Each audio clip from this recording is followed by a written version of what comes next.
ارجوك يا استاذ احمد عند الكنيسه. استاذ احمد يعني فين من جامعة ايه كده؟ ماشي وانت رايح على فيكتوريا بقى. ايوه وانت متجه ناحيه الكتاب. عديت المزلقان بتاع فيكتوريا؟ عديت المزلقان لا بتاع انت لو رحت هناك سالت فين الكنيسه اللي هناك؟ فين الكنيسه اللي في جنوب؟ انت لو رحت هناك بقى الاثنين اكس سوري. الساعة كام طب ده؟ 4.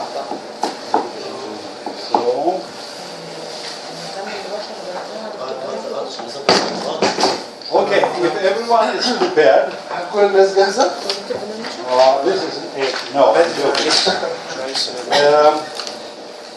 I have been telling you about theater production and different كتير عن jobs. الانتاج المسرحي وشغلانات كتيره مختلفه او وظائف كتيره مختلفه. Very much out of the Gothenburg Opera House as a model, or a big Swedish theater. وهو استخدم نماذج كتيره جدا متعلقه بمسرح جوتنبرج كنموذج، وهو مسرح ضخم جدا كبير فيه امكانيات كتيره. I also told you that as you have, we have small independent groups in Sweden. وانا برضه قلت لحضراتكم ان احنا عندنا مجموعات مسرح مستقله صغيره في السويد. And like here, like in Sweden, they are fighting for their survival. وزي هنا زي ما في السويد هم دايما طول الوقت بيكافحوا عشان بقائهم. Quite often they are not seen by the press or the television. معظم الوقت Sometimes not وقت كتير جدا تشوف الناس حفلة في التلفزيون وحين حتى الجمهور ما بيركزوش. But anyhow, they struggle, they fight on. ولكنهم يعني بيفضلوا يكافحوا ويكملوا معافرة. We also have in Sweden what we call amateur theater societies. واحنا عندنا في السويد مجتمع مسرح للهواة. These are people who are especially interested in theater. وهو دي الناس المهتمة بالمسرح. They have other works. They work شغل تاني. Volvo car factory, or they are فولفو ولا house builders, or بيبنوا doctors, or whatever. دكاترة أو أي مكان يعني. But they like to be on stage بس هم بيحبوا يكونوا على المسرح. of one reason or another. لسبب أو لآخر.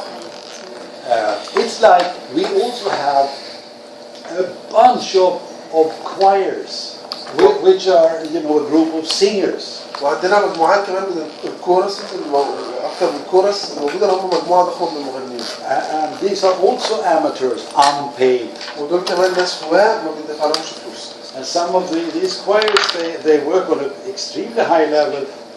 I heard of one unpaid amateur choir now travel to China to sing. وفي بعضهم بيشتغل على مستوى عالي جدا، وهو سمع عن كورس وما بيدفعش فلوس من الهواة، وصل مستوى هم دلوقتي راحوا الصين عشان يعملوا حفلات. So, but as a whole, these choirs and amateur theaters, they are on a very low financial level. لكن كالحال في كل مكان معظم الفرق الهواة دي مستوى المادي قليل قوي قوي قوي في كل حاجة. But their hearts are boom boom boom for the art, لكن singing or يعني the theater. مليان شغف للغنى أو للمسرح. Okay, so a number of times I have been working as a professional with a group of amateur people. هو في أكثر من مرة اشتغل كمحترف هو الوحيد الموجود مع مجموعة من هواة في مصر. So they approached me and asked, Leo, we would like to work with you. Could we do this? فهم قالوا احنا عايزين نشتغل معاك فممكن نعمل ده. And the theater I worked in, we discussed it. Can Leo leave for so and so many hours each week? في المسرح اللي كان بيشتغل فيه قعدوا يتناقشوا هل ليه ممكن ينفع And work with these amateurs. ساعات كل أسبوع عشان يروح يشتغل مع الهواة. And that was when we started the suburb theater. وده المكان اللي بدأوا فيه مسرح في العشوائيات. From the theater's point of view. وطبعا من وجهة نظر المسرح It نفسه. was also a very deliberate thing كان شيء متعمد جدا. Let them borrow me. اللي هم يستعيروه. For such and such time. للوقت ده وعلى هذا عدد الساعات. Audience building confidence. لأنه كان بيبني جمهور وبيبني ثقة مع الجمهور وبين الجمهور ده والمسرح ده. So let me take one example. فهو هياخد نموذج واحد. This is a group of let's say 26 people. ده مجموعة من حوالي 25-26 بني آدم. Half of them were Swedes, ونصهم سويديين and the rest were Latin American refugees والباقيين كانوا لاجئين من أمريكا اللاتينية. coming from Argentina, from Chile, from, you know, where there were military coups. And لما so كان on. في حكم عسكري. So my first question was, what on earth shall I do with these people speaking Spanish? وكان سؤالي الأول لنفسي هعمل إيه بالناس دي Very bad Swedish. وسويدي سيء جدا. So then, thanks God, I know this story about طبعا الحمد لله. great author Pablo Neruda. بيعرف عن نص كاتبه مؤلف مشهور جدا اسمه ليوناردو. He wrote a play called Joaquin Murrieta كتب مسرحية اسمها خوكين موريتا about a Chilean bandit in California. عن مين اللي من تشيلي؟ Criminal or robber. عن California. Yes. It's a state in United I States. know that. I'm trying to find out code for bandit. Yeah. It's مجرم معني مجرم من كاليفورنيا. Yeah. مجرم تشيلي مجرم من دولة تشيلي في كاليفورنيا. كان عمل جريمة في كاليفورنيا. He came from Chile. Yeah. And he worked, are you familiar with Robin Hood? عارفين روبن هود؟ You know, taking from the rich, giving to the poor. ياخد من الأغنياء ويدي الفقراء. Joaquin Murrieta worked like a Robin Hood figure in California. خوكين موريتا اشتغل زي روبن هود بالظبط في And كاليفورنيا. he started to defend the Latin Americans being immigrants, وابتدى يدافع عن in الناس California. المهاجرين اللي جايين من أمريكا اللاتينية. fighting racism and, you know, all يحارب that عنصرية stuff. والحاجات دي كلها. So I thought this was a perfect story for the Latin Americans in the suburb of Gothenburg. فأنا شفت إن دي هتبقى القصة المناسبة جدا للناس من أمريكا اللاتينية اللي عايشين في ضواحي جوثام. I presented the idea, فأنا قدمت الفكرة. and the Latin Americans, they went, yes! والناس من أمريكا طبعا. The Swedes were me, what is this? قالوا إيه ده بقى؟ So, but anyhow, I convinced them that this might be a good project. بس هو أقنعهم إن ممكن يكون مشروع كويس يشتغل عليه. Then we have this, first of all, the timeline. فجأة كان عندنا محور الوقت أول حاجة. It's 1.5 years. 18 شهر سنة ونص. Because when you work with amateurs, أنت بتشتغل مع الهواة. in the beginning you work one evening a week. أنت بتشتغل معاهم مرة واحدة في الأسبوع. They have work, they have kids, they have عندهم شغل عندهم أطفال. one evening a week for almost 3/4 of a year. 9 شهور تقريبا. Let's say half the rehearsal time. بتشتغل مرة واحدة في الأسبوع لمدة 9 شهور تقريبا. Then when we came a little bit closer to that point, which is the opening point, من النقطة دي اللي هي يوم الافتتاح. we started to work 2 times a week. ابتدينا نشتغل يومين في الأسبوع. And then the closer we came to the opening day, of course, more and more. كان بقى أكتر. So what did they have to do? They إيه اللي كان علينا أنا أعمله؟ كان علينا. Of course. طبعا كان عليهم هم يمثلوا. All of them was on stage. كلهم كانوا على المسرح. Some, luckily enough, I had some within this group. ده في جوه نفس 4 or 5 المجموعة musicians كان في 4 أو 5 بيلعبوا مزيكا. who could play the andino, the Indian flute, كان ممكن يلعبوا الفلوت الهندي. and other special Latin American instruments. وبعض الآلات اللي Small جاية drums. مخصوص من أمريكا اللاتينية زي طبلة صغيرة. And very lucky enough, one of these musicians was also a good composer. وكان محظوظ كمان كفاية إن واحد من الموسيقيين دول كان ملحن كويس أوي. Many positives. كويس أوي. كان في حاجات إيجابية كتير.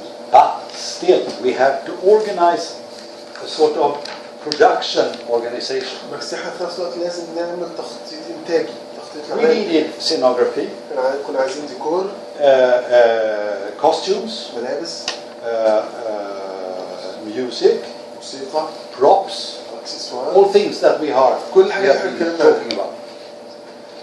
So I said, if we should be able to do this project فهو together, قال لهم لو احنا نقدر عشان نقدر نعمل المشروع ده سوا I'm the only professional, so I take care as a dramaturg director. انا المحترف الوحيد فانا هاخد بالي من شغل الدراماتورج والاخراج. We need to create smaller groups عايزين نعمل مجموعات صغيره like this, coming from this major group. We have كمان a من الجروب الكبير ده.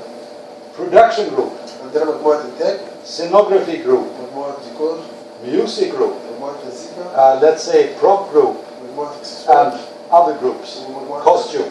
مجموعه ملابس. That's from the C in English. So, but I asked the big group, هو سأل المجموعه الكبيره بقى، do we have any special talent or interest هل في مواهب خاصه او معينه or finances? لموضوع التمويل؟ And I looked at a tall guy who worked as an accountant within the municipality of Gothenburg. وهو شاف Do we have any interested people here? And he said, yes, I volunteer.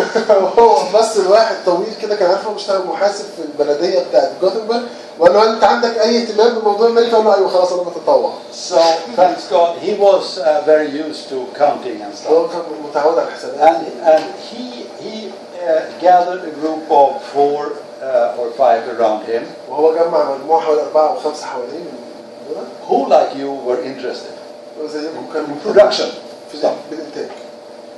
Then we have the scenographer, وبالنسبه للسونوغرافيا led by a girl who was an architect and studies. كانت قائده مجموعه السونوغرافيا دي واحده بتشتغل as مهندسه معماريه وما زالت لغايه دلوقتي And بتشتغل. she formed a group. وهي اللي كونت المجموعه بتاعت المحتوى دي. And we have those musicians. وكان عندنا مجموعه الموسيقيين. And the same was with the props and the costumes. وكان نفس الحكايه بالنسبه للاكسسوار والملابس. Almost that's 5, 10, 15, 20, 25. 5 10 15 20 25 كل مجموعه فيها 5. So then we have the sort of production team فبقى عندنا فريق انتاج. with no money, no salary at all. ما فيش فلوس ما فيش اي مرتبات. Maybe they worked a little bit more, all of them, on their special things. كلهم اشتغلوا حاجه ازيد شويه في المهام الخاصه بتاعتهم. Say that we worked on the play once a week. لو احنا اشتغلنا على المسرحيه يوم في الاسبوع، المسرحيه بقى نفسها. These groups gathered at home, someone place. هم المجموعات دي اتجمعت في بيت حد فيهم. Say every 2 weeks. جمعوا مره في In the الاسبوع beginning. مثلا في البدايه. Planning. يعملوا بس تخطيط المكان. So they did the same work as those beautiful people from the Gothenburg Opera. فهم عملوا نفس المهام اللي قام بيها الناس اللطيفه دي اللي في مصر في اوبرا جوتنبرج. Of course, on amateur level, طبعا so على مستوى الهواء must go slow. فلازم الموضوع يمشي ببطء شويه. They must be able to put questions to me and to other professionals. كان لازم طبعا طول الوقت يسالوا اسئله ليه واسئله للمحترفين. They did the work. بس عملوا الشغل. To make it a little bit more complex, عشان يخلي الموضوع معقد اكتر. the groups, these 5 groups, الخمس مجموعات دي in reality looked like Hattem's circles before, عامله شبه الدوائر بتاعت اللي فيها قبل كده. like this. كانت شبه Because you had كده. some people in the scenography group who were interested in production, or production group interested in scenography. كان في ناس مجموعه مثلا السينوغرافيا مهتمين بموضوع الانتاج، او ناس بالعكس الانتاج مهتمين بموضوع السينوغرافيا. Okay. I asked the people in the production group to make an assumed budget. هو طلب من مجموعه الانتاج ان هم يعملوا ميزانيه افتراضيه، ميزانيه تقديريه انا اسف. For 1.5 years. لمده سنه ونص. Rather, let's say after a month or 2, بعد شهر او 2 تقريبا. they said we will need approximately 135,000 Swedish crowns. هم قالوا ان احنا هنحتاج تقريبا حوالي 135,000 كرونا سويدي. So we had سنة to, ونص. سنه ونص. so we had to, the big group had to think together, how do we solve this? فالمجموعه كلها الكبيره قاعده تفكر ازاي نحل المشكله. Because this is crucial for us to go on. دي حاجه اساسيه جدا بالنسبه لنا عشان نكمل العرض. And within this big group, وفي خلال الجروب من خلال You الجروب have الكبير ده a million contacts in different directions. طبعا في علاقات كتيرة جدا في اتجاهات ملايين العلاقات في اتجاهات مختلفة. I knew this lady in social bureau. أنا عارف الست دي شغالة في المكتب That man, that الاجتماعية، الشخص اللي شغال في البنك ده. So never underestimate the contacts the big group has. فأوعى أبدا تقللوا قيمة العلاقات اللي بيمتلكها المجموعة الكبيرة. So after having this meeting, we said, okay, we try, and we try to make it quickly. فبعد ما وصلنا للاجتماع ده احنا قررنا نحاول نعمل ده بسرعة، نوصل بره بسرعة. At least to have a promise that we will have those. على الأقل يكون عندنا وعد إن احنا هنبقى ناخد الفلوس دي، احنا عندنا فلوس. So, and the project was social enough as yours and yours. والمشروع كان اجتماعي كفاية زي مشروعكم ومشروعكم. Including foreigners. بما إن في أجانب. Taking frontiers between foreigners away. وبنشيل الحواجز ما بين الأجانب والسويديين. You know, so it was had a plus situation. كان عليه علامات إيجابية كتير. So we got the money. فجاب أخذ الفلوس. So and then we worked. You know, it's not necessary to repeat, but you know, of course, we had the fish constantly. لكن كان عندنا السمكة طبعا طول الوقت. And we solved problem by problem. وحلينا مشكلة ورا مشكلة ورا مشكلة. And it was excellent work done by these groups. وكان شغل ممتاز جدا اللي عملته المجموعات دي. So very seldom they asked me questions. فكان يعني نادرا حتى كانوا يتجاوبوا أو يسألوني أسئلة. Of course, I as director worked very much with the scenography group and the music group. طبعا أنا كمخرج اشتغلت كتير قوي مع المجموعة بتاعت السيرك والمجموعة بتاعت But especially with these two groups, how to they made sketches how the scenography should look and so on and so on. المفروض السيناريو شكلها عامل إزاي وحاجات شكلها. And by the end, it became a huge success. في الآخر كان العرض ناجح جدا جدا. And the funny thing was, somewhere in the middle here, I could hear how these were struggling with the Swedish language, كنت شايف الناس دي ازاي بتتعامل مع اللغة السويدية. and these were struggling with the Spanish language. ودول كانوا بيعانوا مع اللغة الإسبانية. So on the train to Stockholm, وأنا راكب القطر رايح لستوكهولم. I thought, are you familiar with the musical term canon? عارفين المصطلح الموسيقي. You know, it is. Let's say half of you start to sing the song. نصكم بيبدأ يغني أغنية. After 3 bars, بعد 3 موازين. for instance, you start to sing. أنتوا تبدأوا تغنوا مرة ثانية. The same thing. نفس الأغنية. And it's brilliantly built, so you end in the same time. بس هي مبنية بعبقرية بحيث إن في الآخر تخلصوا سوا. And as a listener, you can listen either to that group or to that group if you concentrate. لو ركزت تسمع يا إما المجموعة دي يا إما المجموعة دي. This is quite common in European music. وده يعني حاجة معتاد عليها لحد ما في المزيكا الأوروبية. So I thought, why on earth can't we do this with theater? ليه هو فكر ليه ما نعملش ده مع المسرح؟ Having 2 languages. بما إن إحنا عندنا لغتين. So I presented the idea to the group. فهو قدم الفكرة للجروب. And said we shall play both in Spanish and Swedish. إحنا هنمثل بلغتين بالإسباني والسويدي.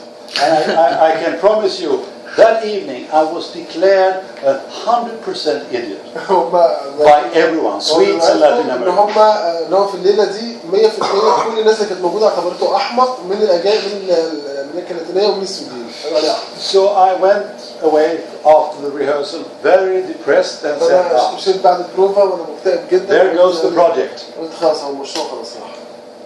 After some days I decided the next rehearsal أنا قررت البروفا اللي جاية I must convince everyone. لازم أقنع.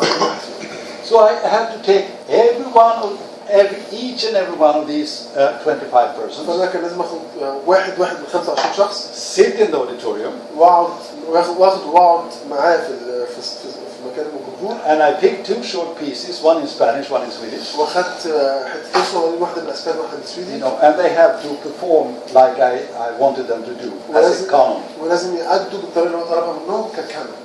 And after that rehearsal, بعد البروفا دي shit, it works. هم قالوا ايه ده شغال دي كويس. So, and that was, it went super. It's like if you know, you scroll the radio, you hear different languages. So you can sit in the auditorium and, ممكن تسمع تقعد مكان الجمهور. you know, sort of switch on your Spanish ear. تشغل And then you heard the lines in Spanish, crystal clear. بتسمع الاسباني واضح جدا. And the Swedish was. السويس ده عمل حاجه دوشه بس. Then you could change your brain and to Swedish, and you heard that clear, and the Spanish. تسمع السويدي ولا You الاسباني؟ must try it once. لازم تجربوه مرة. Very interesting experiment. تجربة Anyhow, the important thing was that they worked so good without no salary, kept الأهم حاجة إن هم اشتغلوا كويس جدا بدون أي أجر. kept the budget حافظوا على الميزانية. even with some money left. حتى في الآخر وفروا جزء من الفلوس. Having all the elements you have in those bigger, expensive كل العناصر productions, اللي هنا كانت موجودة في العروض اللي بتنتج ضخمة. with every element, scenography, music, props, costumes, الديكور، المزيكا، light. الصور، الإضاءة. We had to rent light tables, computerized light tables. كان لازم نأجروا كمبيوتر.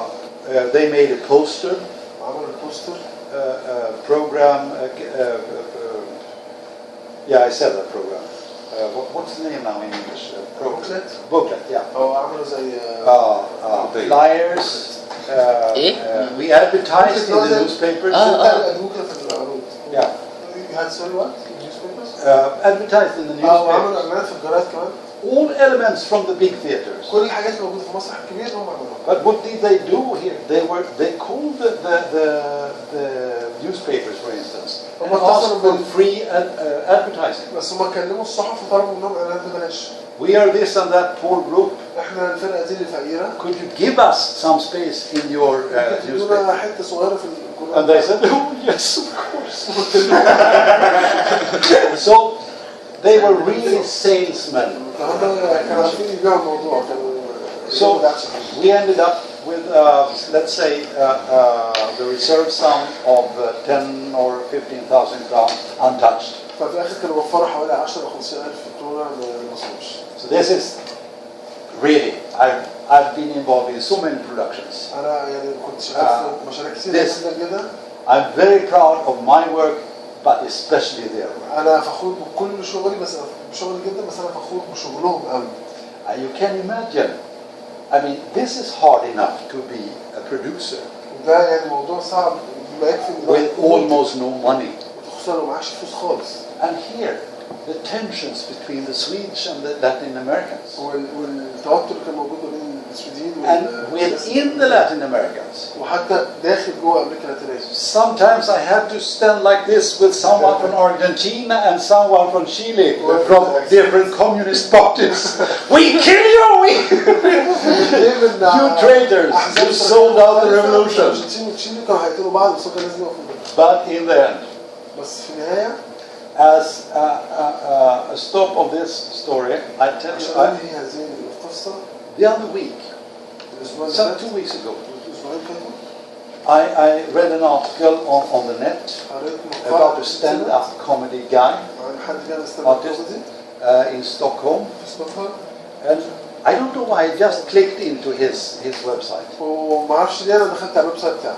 And when he presented himself, I started theater work when I was 6 years old. وهو كاتب ان هو بيقدم حياته كاتب ان انا بدات اشتغل في مسرح عندي 6 سنين. It was in an amateur project called وده كان في مشروع هو اسمه خوكين موريتا. So he started his work here. هو بدأ حياته. And he said on his website, I fell asleep on stage every performance. انا كنت بنام على المسرح كل عرض. So and I sent him a mail and said, thanks God that you're still in the business.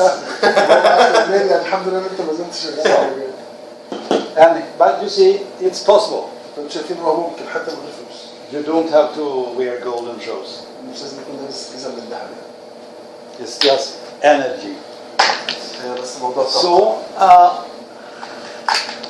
before you all fall asleep, قبل ما كلكم تناموا could we make a sort of summary of the workshop? You have been very, very kind to me, many of you. ايوه ممكن نعمل ملخص بسيط للورشه كلهم كلكم كنتوا كرمه جدا معاه. I'm blushing a bit. وهو يعني احمر خجلا شويه. And for my sake, it's very, very important من ناحيتي انا and nice to be here. كان شيء مهم